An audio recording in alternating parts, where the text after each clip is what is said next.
नमस्कार, आप देख रहे हैं पंजाब केसरी टीवी और मैं हूं आपके साथ दुशांत कुमार। संपूर्ण हिमाचल में सबसे पहले नजर डालते हैं अब तक की हेडलाइंस पर। मुख्यमंत्री ने किया चमियाना में 262 करोड़ रुपए की लागत से बने अटल सुपर स्पेशलिस्ट आयुर्विज्ञान संस्थान का लोकार्पण। क्रिटिकल केयर ब्लॉक और एडवांस डायग्नोस्टिक सेंटर की भी सीएम ने रखी आधारशिला। हिमाचल कांग्रेस को बड़ा झटका, बीजेपी में शामिल हुए वर्किंग प्रेसिडेंट हर्ष महाजन। बोले, दिशाहीन और नेता विहीन पार्टी है कांग्रेस। हर्ष महाजन के भाजपा ज्वाइन करने पर गरमाई राजनीति। सीएम बोले, हमारी कोशिश कांग्रेस के बचे नेता भी ज्वाइन करे बीजेपी। त्रिलोक कपूर ने भी साधा निशाना, कहा देश व प्रदेश में चल रही मां बेटे की पार्टी।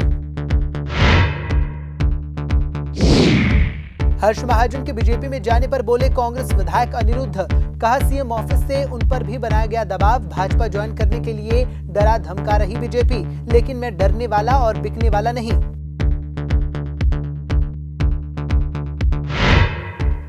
इस वक्त की बड़ी और अहम खबर हिमाचल कैबिनेट को लेकर आपको बता दें कि हिमाचल कैबिनेट की बैठक में आज कई बड़े फैसले लिए गए। आउटसोर्स कर्मियों को पॉलिसी समेत बैठक में कई बड़े निर्णय लिए गए। अब कौशल विकास निगम के तहत आएंगे सभी आउटसोर्स कर्मी। आउटसोर्स कर्मियों को मिलेगा ठेकेदारों से छुटकारा। कैबिनेट से पॉलिसी ड्राफ्ट तैयार करने का प्रस्ताव पास।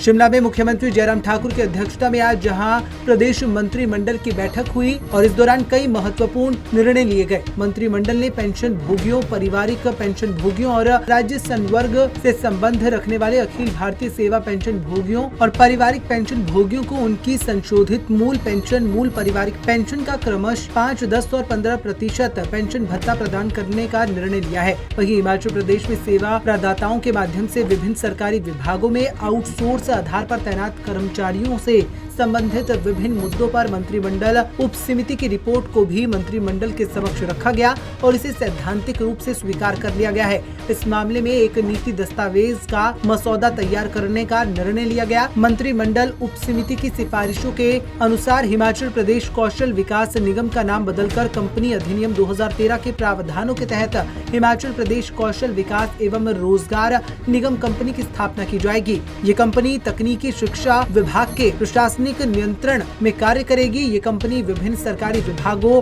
बोर्डों, निगमों, विश्वविद्यालयों, राज्य के शिक्षण संस्थानों और राज्य सरकार के स्वामित्व और नियंत्रण वाले अन्य उपक्रमों की अस्थायी आवश्यकताओं को पूरा करने के लिए कुशल, अर्धकुशल और अन्य कर्मचारियों की तैनाती सुनिश्चित करेगी। मंत्रिमंडल ने युवा सेवा एवं खेल विभाग द्वारा पात्र खिलाड़ियों को भी भर्ती प्रक्रिया के लिए प्रयोजित करने के संबंध में विभागों को अनुपलब्धता प्रमाण पत्र जारी करने की प्रक्रिया को समयबद्ध बनाने का निर्णय लिया है, ताकि भर्ती प्रक्रिया को जल्द से जल्द पूरा किया जा सके। इस दौरान कैबिनेट बैठक में कई महत्वपूर्ण फैसले भी लिए गए। अब खबरें विस्तार से। मुख्यमंत्री जयराम ठाकुर आज शिमला के निकट चमियाना पहुंचे, जहां पर मुख्यमंत्री जयराम ठाकुर ने प्रधानमंत्री स्वास्थ्य सुविधा योजना 3 के तहत 262 करोड़ रुपए की लागत से निर्मित अटल सुपर स्पेशलिस्ट आयुर्विज्ञान संस्थान का उद्घाटन किया। इस अवसर पर उन्होंने 25 करोड़ रुपए की लागत से बनने वाले क्रिटिकल केयर ब्लॉक और 42 करोड़ रुपए की लागत से एडवांस डायग्नोस्टिक सेंटर की आधारशिला भी रखी। वहीं उन्होंने कहा कि राज्य सरकार प्रदेशवासियों को उच्च गुणवत्ता वाली आधुनिक चिकित्सा सुविधा प्रदान करने के लिए प्रतिबद्ध है और इसके लिए स्वास्थ्य के बुनियादी ढांचे को मजबूत किया गया है। एक ऐसा हॉस्पिटल बने जिस पर ऐसा भी हमने काफी खर्च किया है और ऐसे में इसकी सुविधाएं इस प्रकार से हैं, लोग अपने आप बोले कि बहुत अच्छी सुविधाएं यहाँ इस हॉस्पिटल के माध्यम से उनको प्राप्त हुई, तब उसका आनंद है। तब मुझे लगता है कि हमें प्रसन्नता होगी कि जो काम किया है वो अच्छा काम किया है। तो इसलिए वे बहुत ज्यादा बात न करते हुए मुझे इस बात की खुशी है कि जहाँ प्रदेश में हमने स्वास्थ्य के क्षेत्र में हमारे डॉक्टर्स ने बहुत अच्छा काम किया है। कोविड में हमारे स्टाफ ने, चाहे वो हेल्थ केयर वर्कर हैं, चाहे कोई भी कैटेगरी के वर्कर्स हैं, सब लोगों ने बहुत बेहतरीन काम किया है और वैक्सीनेशन में विशेष तौर से। तो सारी बातों के लिए मैं आप सबको वहाँ जहाँ बधाई देता हूँ। हिमाचल प्रदेश में होने वाले विधानसभा चुनावों से पहले कांग्रेस पार्टी को बड़े झटके लग रहे हैं। जहां एक के बाद एक नेता पार्टी से इस्तीफे दे रहे हैं, वहीं आज पार्टी को एक और बड़ा झटका लगा, जहां कांग्रेस पार्टी के वर्किंग प्रेसिडेंट हर्ष महाजन ने पार्टी को छोड़कर बीजेपी का दामन थाम लिया। आपको बता दें कि दिल्ली में उन्होंने प्रधानमंत्री नरेंद्र मोदी के नेतृत्व पर विश्वास जताते हुए बीजेपी ज्वाइन कर ली। वहीं दिल्ली में मीडिया से बातचीत करते हुए हर्ष महाजन ने कहा कि उन्होंने 45 साल कांग्रेस में काम किया। आज कांग्रेस दिशाहीन और नेता विहीन पार्टी हो गई है। पार्टी के पास न विजन है और न ही ग्रास रूट पर कार्य करने के लिए कार्यकर्ता बचे हैं, इसलिए उन्होंने बीजेपी पार्टी ज्वाइन की है। हिमाचल विधानसभा चुनाव से पहले जहां कांग्रेस पार्टी में इस्तीफों का दौर जारी है, तो वहीं कांग्रेस पार्टी के बड़े बड़े नेता अब पार्टी छोड़कर बीजेपी ज्वाइन कर रहे हैं, जिसको लेकर प्रदेश में भी राजनीति गरमाने लगी है। और इसको लेकर मुख्यमंत्री जयराम ठाकुर ने भी कांग्रेस पर निशाना साधा। मुख्यमंत्री जयराम ठाकुर ने हर्ष महाजन के जहां बीजेपी ज्वाइन करने पर उनका स्वागत किया, वहीं विपक्ष पर निशाना साधते हुए उन्होंने कहा कि कांग्रेस के लिए ये बहुत बुरा वक्त चल रहा है। वहीं उन्होंने चुटकी लेते हुए कहा कि उनकी कोशिश है कि वे बाकी बचे हुए नेताओं को भी बीजेपी में शामिल कर लें। साथ ही इस दौरान भाजपा के महासचिव त्रिलोक कपूर ने भी कांग्रेस को मां बेटे की पार्टी करार दिया। देखिए, कांग्रेस पार्टी ने सही मायने में कांग्रेस को इकट्ठा रखने के लिए 4 कार्यकारी अध्यक्ष बनाए और 4 कार्यकारी अध्यक्ष में से 2 हमारे साथ आ गए। मैं हर्ष महाजन जी का कांग्रेस पार्टी के वरिष्ठ नेता हैं, पूर्व मंत्री हैं, उनका अपनी पार्टी में स्वागत करता हूं। बड़े परिवार में आकर के आप हम सबके साथ मिलकर के काम करेंगे और निश्चित रूप से कांग्रेस पार्टी के लिए सोचने का विषय है कि आखिरकार कैसे संभालना है। 4 में से 2 तो निकल गए और स्वाभाविक रूप से आज किसी और को बनाने की कोशिश करेंगे, लेकिन बिखरता कुनबा कांग्रेस पार्टी का पूरे देश भर में बिखर इस कदर किया है कि उसको समेटना कठिन है। सुरेश शर्मा जी का नाम भी आ रहा है सर, क्या और भी सर संपर्क में? लेकिन ऐसे बहुत सारे लोग होंगे, इस बारे में अभी तक टिप्पणी करना उचित नहीं है। आगे सर आपने बोला कि 2 आगे 2 बाकी रहते हैं, क्या 2 बाकी आगे? तो हम तो कोशिश यही करेंगे कि बाकी भी आ जाएं। सर, जिस तरह से राजस्थान में कांग्रेस का हश्र हुआ है, वहाँ पे जिस तरह से गहलोत जी नाराज हुए हैं, कितना फायदा हिमाचल को लेकर? हिमाचल में भी चुनाव है और कांग्रेस लगातार अपने राजस्थान का जो है हवाला हिमाचल में दे। देखिए, राजस्थान की वजह से हिमाचल में फायदा होने के लिए हम कोई बात कह नहीं रहे हैं, लेकिन मैं यही कह रहा हूँ कि पूरे देश की स्थिति ऐसी है। राहुल गांधी जी भारत जोड़ो पर निकले हैं, यहाँ कांग्रेस के नेता, सीनियर नेता कांग्रेस छोड़ो पर अभियान पर निकले हुए हैं। गोवा में 10 विधायकों ने कांग्रेस पार्टी छोड़ के भाजपा शामिल की। 11 में से 8 विधायकों ने भाजपा शामिल की। हिमाचल प्रदेश में 2 पहले ही विधायक जो है वो हमारी पार्टी में शामिल हो चुके हैं। तो इसलिए कांग्रेस के लिए बहुत बुरा वक्त चल रहा है, उनको इस बात को समझाएं। आज भारतीय जनता पार्टी के लिए एक बहुत सुखद समाचार है कि कांग्रेस पार्टी के वरिष्ठ नेता और वर्तमान में कांग्रेस पार्टी के प्रदेश के कार्यकारी अध्यक्ष श्री हर्ष महाजन जी भारतीय जनता पार्टी मुख्यालय स्थित नई दिल्ली में केंद्रीय उद्योग एवं वाणिज्य मंत्री श्री पीयूष गोयल के मौजूदगी में भारतीय जनता पार्टी में शामिल हो गए हैं और मुझे लगता है कि ये कांग्रेस पार्टी को एक बहुत बड़ा ये राजनीतिक झटका लगा है। हर्ष महाजन जी, हम सब जानते हैं कि एक बहुत बड़े राजनीतिक घराने से इस प्रकार का इनका एक संबंध रहा है। भारतीय जनता पार्टी पिछले कई दिनों से ये बार बार कह रही है कि कांग्रेस पार्टी लीडरलेस पार्टी है, कांग्रेस पार्टी इशूलेस पार्टी है, कांग्रेस पार्टी डायरेक्शनलेस पार्टी है और वो सारी बातें धीरे धीरे प्रमाणित तो हो रही है। और मैं थोड़ा स्पष्ट करूं तो चाहे वो देश में है या प्रदेश में है, ये कांग्रेस पार्टी मां बेटे की पार्टी बनकर रह गई है, ये एक परिवार तक सीमित हो गई है।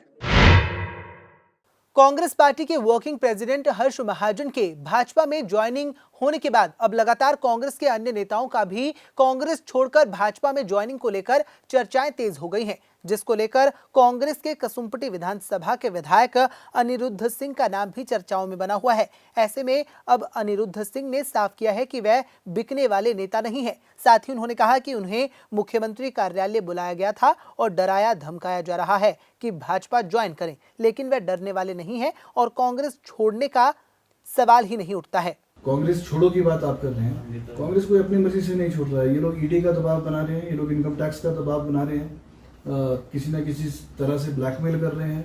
कुछ नहीं मिला तो पैसों का लालच दे रहे हैं। मुझे भी माननीय मुख्यमंत्री के फ़ोन आए हैं, मुझे भी ऑफिस बुलाया गया है, ऑफिस बुलाया था और डराया धमकाया गया था। तो इसमें कुछ ये तो अपने ऊपर डिपेंड करता है, आप डरोगे या नहीं डरोगे, या बिकोगे या नहीं बिकोगे। लास्ट में ये बोलना चाहता हूँ कि हाँ, एक नेताओं को जो अगले चुनाव में आप लोग वोट डालें तो उनसे नेताओं से ज़रूर एक एफिडेविट लें कि मैं नहीं बिकूंगा।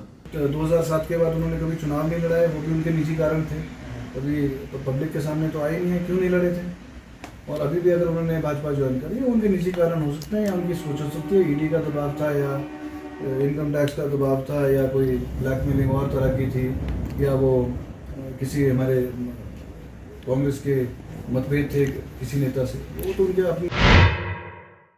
धर्मशाला में आज आम आदमी पार्टी के प्रदेश अध्यक्ष ने प्रेस वार्ता कर प्रदेश में प्रचंड बहुमत के साथ पार्टी की जीत का दावा किया। आपको बता दें कि इस दौरान आम आदमी पार्टी के प्रदेश अध्यक्ष सुरजीत ठाकुर ने कहा कि केजरीवाल की गारंटियों को घर घर तक पहुंचाने के लिए डोर टू डोर अभियान को जनता का भारी समर्थन मिल रहा है। आम आदमी पार्टी के कार्यकर्ताओं ने 72 घंटे में 1 लाख घरों तक केजरीवाल की गारंटियों को पहुँचाया है, जिसको लेकर जनता पार्टी को समर्थन दे रही है।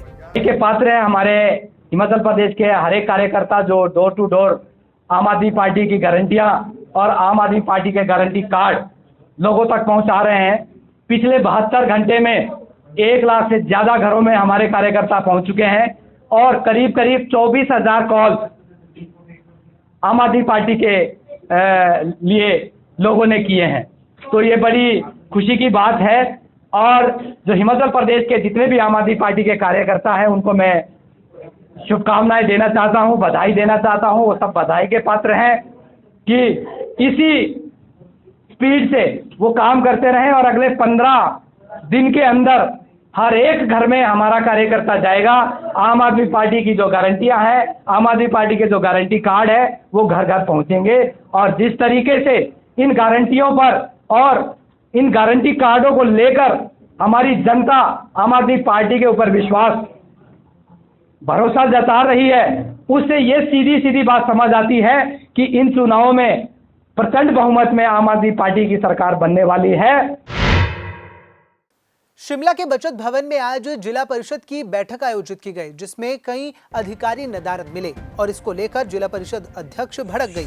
अध्यक्ष ने अधिकारियों को शो कॉज नोटिस जारी करते हुए बैठक में न आने का जवाब तलब किया है। बैठक में शिमला शहर के चुनौटी में बन रहे जिला परिषद के भवन का मुद्दा भी लगातार गरमाया और साथ ही भवन का निर्माण कार्य जल्द पूरा करने के निर्देश भी जारी किए गए। वहीं बैठक में कई विषयों को लेकर भी चर्चा की गई। मेन मुद्दा था, सबसे मेजर मुद्दा था कि हमारे जिला परिषद भवन काफ़ी सालों से अदर पे लटका हुआ है और ऐसा नहीं है, उसके हमारे पास फंड भी है, फंड भी मुहैया करवाया।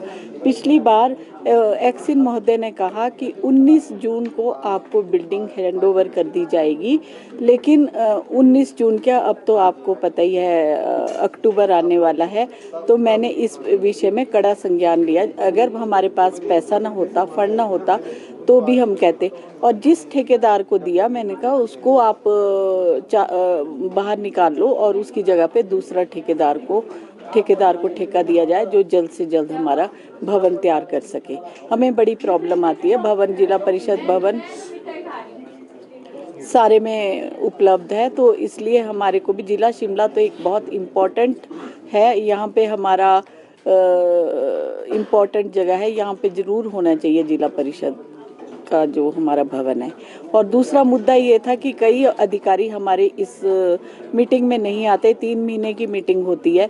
जैसे आपके हमारे कई सड़कों के मुद्दे हैं, हमारे बरसात में सड़कें टूट रही है और बसेस के मुद्दे हैं, HRTC वाले भी बसेस का इशू रहता है हमारे क्षेत्रों के अंदर। तो प्रॉपर वे में बसें नहीं चलती है, तो इनमें कई अधिकारी नदारत रहते हैं, तो हम सवाल करें तो करें किससे।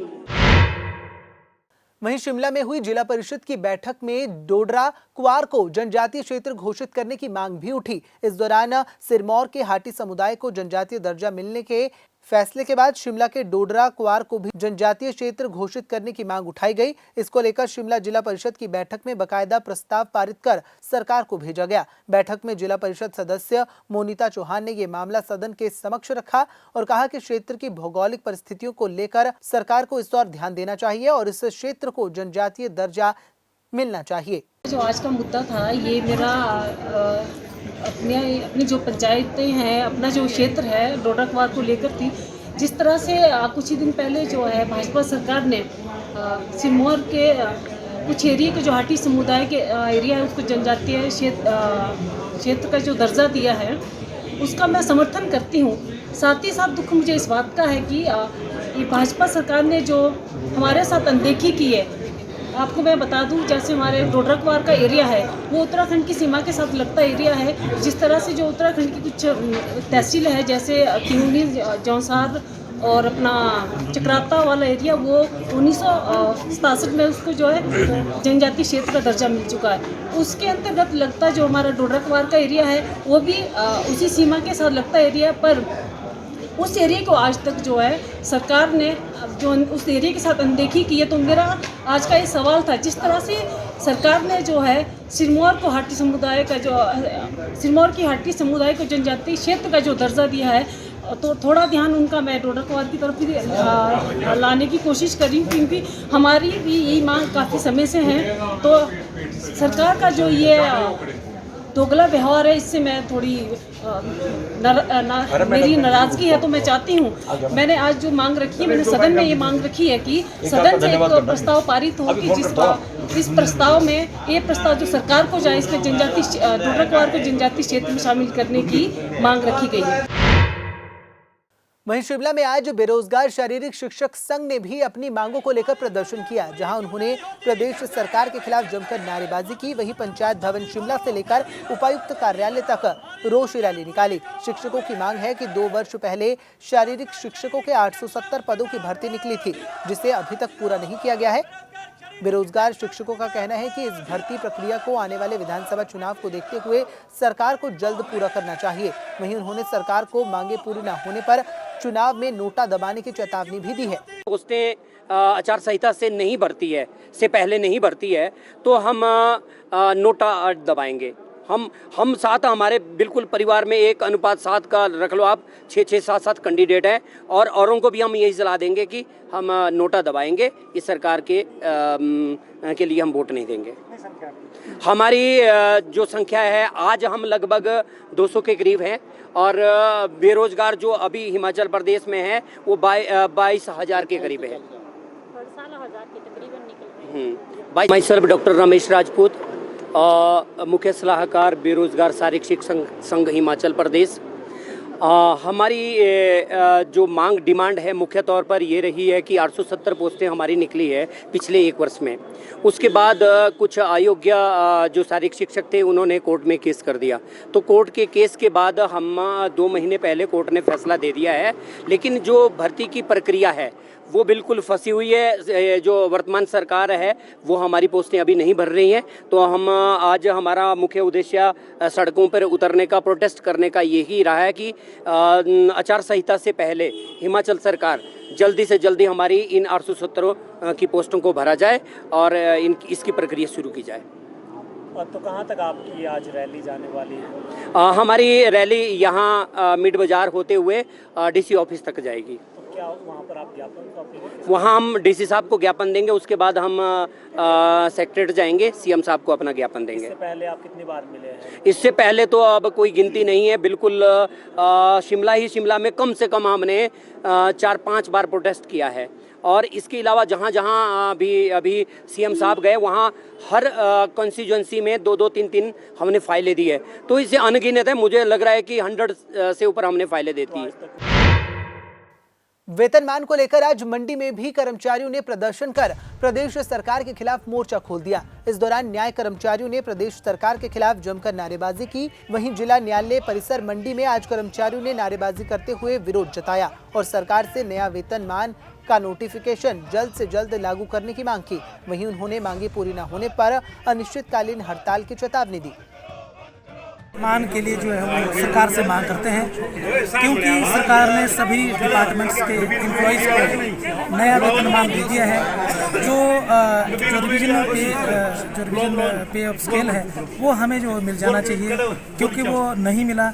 हमारे जितने भी एम्प्लॉइज़ हैं पूरे हिमाचल प्रदेश में 4-5 हज़ार जितने भी हैं वो सभी को एक्सक्लूड कर दिया सरकार ने, जो कि हमारे कर्मचारियों के साथ जो है वो एकदम अन्याय है। सरकार जल्द से जल्द जो है वो इसमें नोटिफिकेशन और जो भी कुछ भी उनकी फॉर्मेलिटीज़ हैं वो पूरी करके हमें जो है वो तुरंत ये नया वेतनमान जारी करें, ताकि जो है वो हमारी जो ये हड़ताल जो हमने एक फेज्ड मैनर में, अर्थात हमने जो ये हड़ताल की है वो हमने पहले जो इसका शेड्यूल बनाया हुआ है, हमने माननीय मुख्य न्यायाधीश महोदय हिमाचल प्रदेश हाई कोर्ट के लिए दे दिया है, जो और सभी जितने भी हमारे डिस्ट्रिक्ट एंड सेशन जजेज हैं उन सभी को ये सप्लाई होगी कॉपीज, सरकार को भी इसकी कॉपी सप्लाई हुई है। तो हमारा जो ये प्रदर्शन है वो बिल्कुल मोस्ट सिविलाइज्ड वे में चला हुआ है। हम चाहते हैं कि सरकार जल्दी से जल्दी न्यायिक कर्मचारियों के साथ न्याय करे, क्योंकि अगर हमारे साथ ही न्याय नहीं होगा, अगर न्यायिक कर्मचारियों के साथ इस तरह का जो अन्यायकारी जो कदम सरकार ने लिया है अगर ऐसा लेंगे तो फिर